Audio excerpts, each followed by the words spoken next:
और अब कुछ खबरें तिजारती दुनिया से।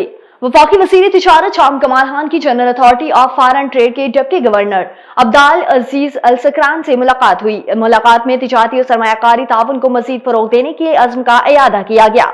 वफाकी वज़ीर बराए तिजारत शाम कमाल खान ने मैदान पाकिस्तान और नुमाइश और बिजनेस फोरम के मौके पर आला सऊदी हुकाम से खुसूसी मुलाकातें की, जिनमें दो तरफा इक्तिसादी ताल्लुकात को मजीद मजबूत बनाने और तिजारत और सरमायाकारी के मौके को फरोग देने पर बातचीत की गई।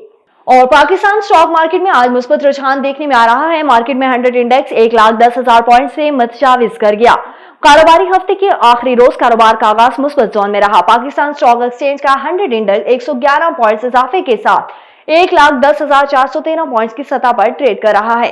कारोबार के दौरान 100 इंडेक्स 1,10,848 पॉइंट्स पर भी था, जबकि आज के रोज इंडेक्स की कम से कम सतह 1,10,233 पॉइंट्स रही है।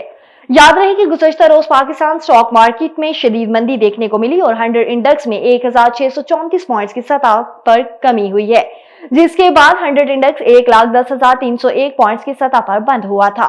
आगे बढ़े आपको बताएं कि वफाकी वज़ीर खजाना मोहम्मद औरंगज़ेब ने कहा है कि मुआशी मैदान में अहम कामयाबियां हासिल हुई हैं कि मुआशी शोबे में बुनियादी इस्लाहात पर अमल पैरा है। इस्लामाबाद में ब्रेड पाकिस्तान कॉन्फ्रेंस से खिताब करते हुए वफाकी वज़ीर खजाना मोहम्मद औरंगज़ेब ने कहा है कि राइट साइजनिंग पॉलिसी के तहत बाज़ वजारतों को जम किया जा रहा है। टैक्स का दायरा बढ़ाने के लिए इकदाम किए जा रहे हैं। वफाकी वज़ीर खजाना ने मजीद कहा कि माहौलियाती तब्दीलियों से पाकिस्तान बहुत मुतासिर हुआ है। माहौलियाती फंड के क़याम के बाद मुतासिर ममालिक की मदद जरूरी है। माहौलियाती चैलेंज से निपटने के लिए मजीद इकदाम पर तवज्जो देना चाहिए।